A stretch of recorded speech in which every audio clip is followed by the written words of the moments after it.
What is up, everybody? I'm your Legendary Commander, and welcome back to Baldur's Gate 3. In this video, we're going to show you how to win, and when I say how to win, I mean how to win your battles, not how to win the game. If you want to see how to win the game, leave a comment down there and let me know, and I'll show you how to win the game.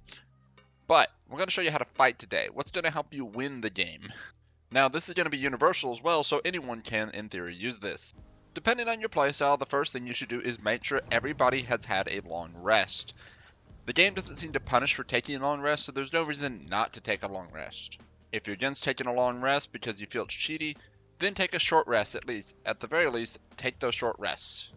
The next thing on the list is for any of your spellcasters, make sure your spells are what you want, especially your cleric, since you can actually change your spells before you go into battle. Now those first two might not sound that important, but they are, and it's very easy to overlook them. The next one on the list would be to look at your terrain. Look how you're about to fight. Also, the question is, are you going to have that opportunity? Especially if you played the game before, you'll know sometimes there are areas where you get cutscenes and then you're stuck in the middle of a fight. Positioning your characters is pivotal, but not only in the initial placement, but even in the after placement. You need to look around your environment, see what's going on. If you're able to do it before battle, definitely find some high ground. Finding high ground is very helpful. If you can't find high ground, find a place where you can funnel your enemies or make them come towards you, giving you the time to do our next trick. Before we get on to it, I want to implore you though, remember, these things are not just a copy-paste. You can't just do things because, well, the guy on the guide said to do this. You have to look at your opportunities. For example, I tried to make a clip for the video where I did a retreating battle to show using our next trick, and it landed me in utter trouble. What I should have done was actually just take my first strike and hit them as hard as I could. Making sure you take the right opportunities at the right time is very, very important.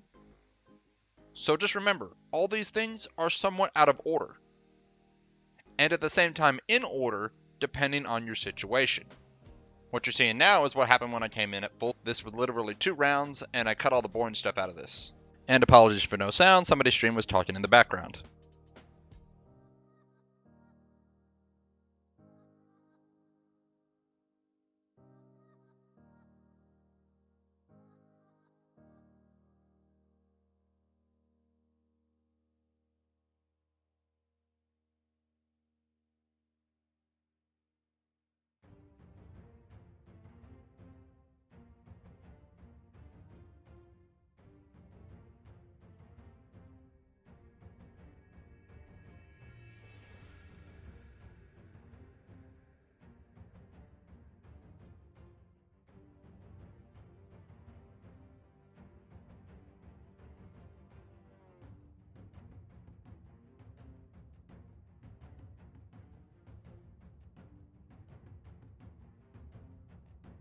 Alright, now that this is over, let's get to it.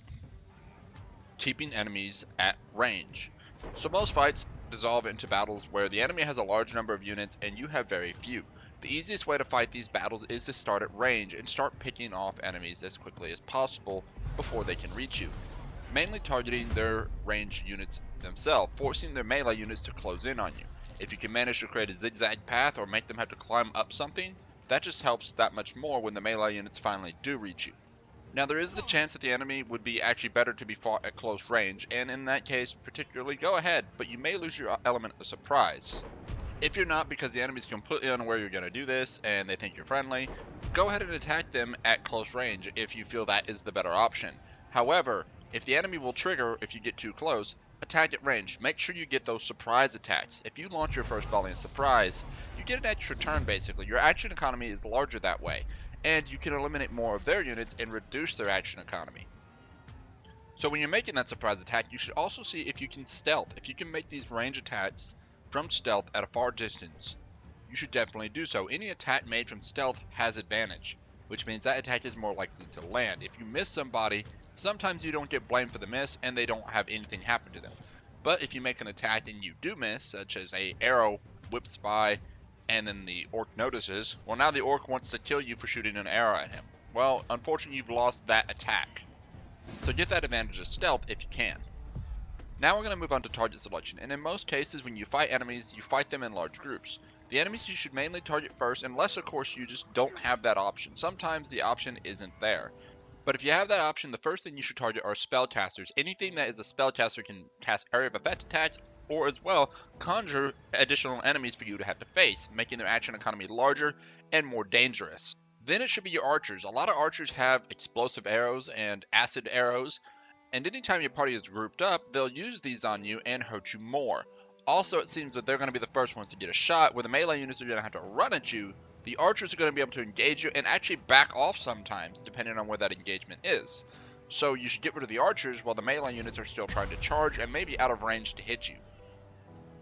Last but not least, it should be melee units afterwards. Melee units can be dangerous, and if they get too close, you should target them if they are. However, some are more like cannon fodder, and while they can't be completely ignored, you can sometimes ignore them over others.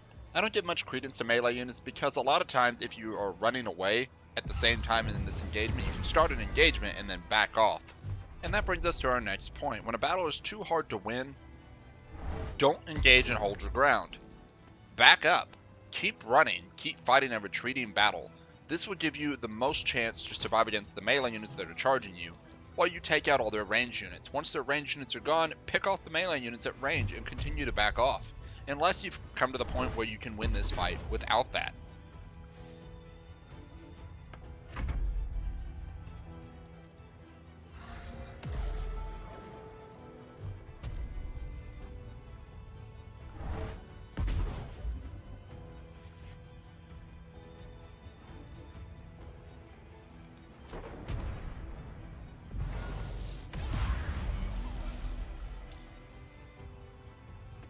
Another very important thing is to exploit your enemies. Some enemies have some weaknesses, such as they can't climb up something or they can't jump.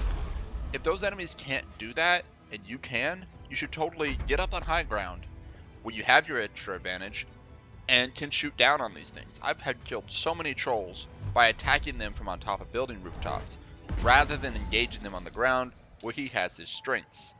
If they can't jump, and you can jump up a cliffside, well, they've got to run around the cliffside to get to you. Which means you're going to be able to shoot on them all that time that they're wasting going around. The next thing in here should be eliminate as many units as you can. It might be enticing to go after the big unit right away, and if you can target and kill the big unit early on so he can't hurt you, then definitely do that. But 10 archers can be more dangerous than a level 10 fighter, because if you don't have a lot of health, well, the big unit may hit you and kill you if he does hit you. He has to hit you, he only has maybe 1-2 chances. 10 archers have 10 chances. One of them may eventually roll a hit that will kill you. More likely 3 or 4 are going to hit you. So reduce their action economy by eliminating a lot of the smaller units early. So now I want to move on to spells. Spells are very important. You're going to probably have some sort of mage in your group. If your mage has area effect spells, you need to remember to use those, especially spells that have saving throws, because most of the time saving throws guarantee at least half damage. But particularly AoE spells like Shatter are really good to start early because you can get sometimes 3, 4, even 5 and 6 units in a group and hit them all with one attack, burning one spell slot, and may kill all of them or at least 1 or 2. And the rest will be mortally wounded, which then you can come back to maybe with magic missile and finish them off. The next thing would be to time certain other actions you can do. They may not be AoE spells, but they might be high damaging hits that have a % chance to hit. Make sure to time those and action surge when they are appropriate. Don't use action surge when you only have a 30% chance to hit your enemy, unless there's an advantageous reason to do so. Don't waste your action surge. If you know your character's about to die, use it. But don't fire off at a 30% chance and miss action surge and try that again, when if you would have just had taken another turn, you could have moved behind him and stabbed him in the back, and then action surged again and stabbed him in the back.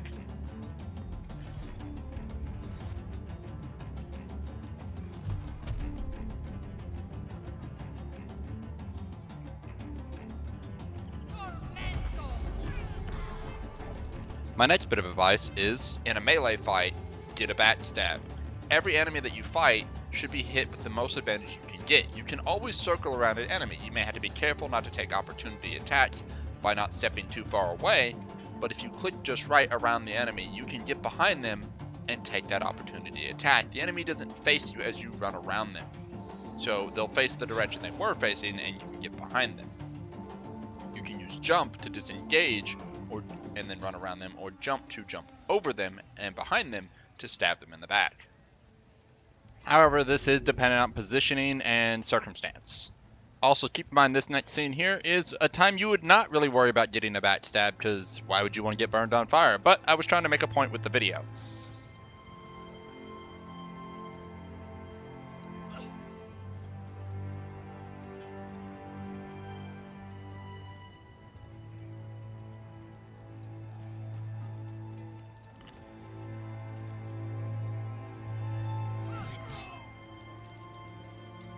Now, I actually want to tie bonus actions and terrain together, because what you can do sometimes is get up onto some high ground, and the enemy will charge at you and try and get up there with you. Well, you can take advantage of this if you happen to position yourself correctly. You can shove the enemy off that just climbed up the ladder, maybe. Basically weaponizing a non-damaging attack by shoving him off the side and turning it into fall damage. This can also knock an enemy prone, which means if you happen to have a saving throw attack, let's say your cleric is casting Sacred Flame because they're out of spells, well, Sacred Flame will have a 100% hit chance.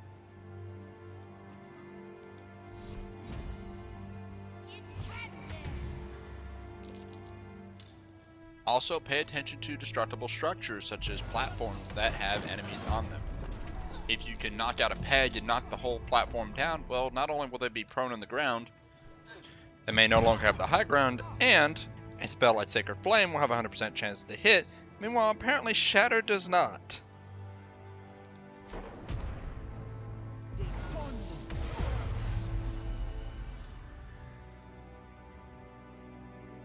Speaking of too close, if an enemy is too close, he will cause disadvantage. And sometimes it can also instill another annoying factor, which is threatened. Both these together can really reduce your ability to hit a target with a ranged attack. So what you can do is, well, disengage somehow. Get some distance between you and whatever enemy is closest to you. Ranged attackers need enough room to not feel threatened, so that way they can accurately shoot.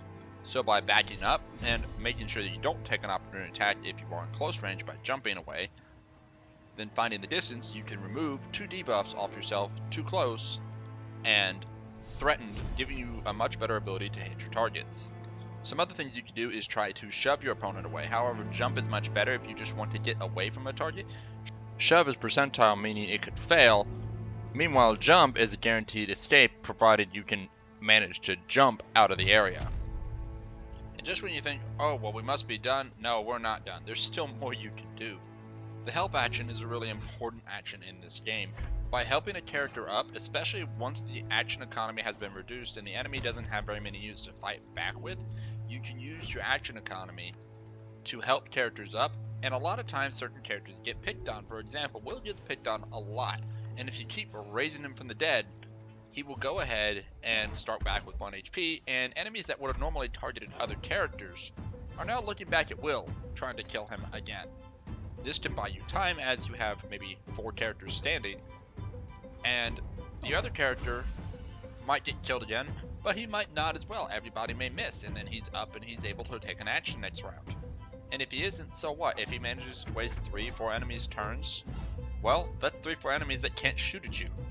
You can use this to basically run the enemy out of actions, and then pick them off one at a time. So if you're in that dire strait and everybody keeps going down, keep picking units up if you can. Keep somebody standing, because if the enemy misses, and there's only 1 enemy left, and there's 1 of you, and you pick somebody up, well, now he has to kill 2 of you, but he only can take 1 action, so he knocks 1 down, and then you pick that guy back up, and then he attacks him again, and he misses, or he maybe knocks him down, so you pick him up again, and then the next time he misses, and then you run over to your other guy, and you pick him up. Now you got 3 people standing. So even if he knocks that other character down next round, you still have 2 people now that have an action, which means those 2 can split off and raise 2 more people, or can maybe do an attack to finish the enemy off. So guys, that is where I'm gonna put a stop to this list, because there are definitely more things you can do to help yourself, like casting light in certain areas or something like that. But it's a ridiculous number that we don't need to worry about, and if you just perform the actions that I have basically stated, you almost can't lose unless you're just rolling nat 1s. If you're a nat 1 lord, I can't help you.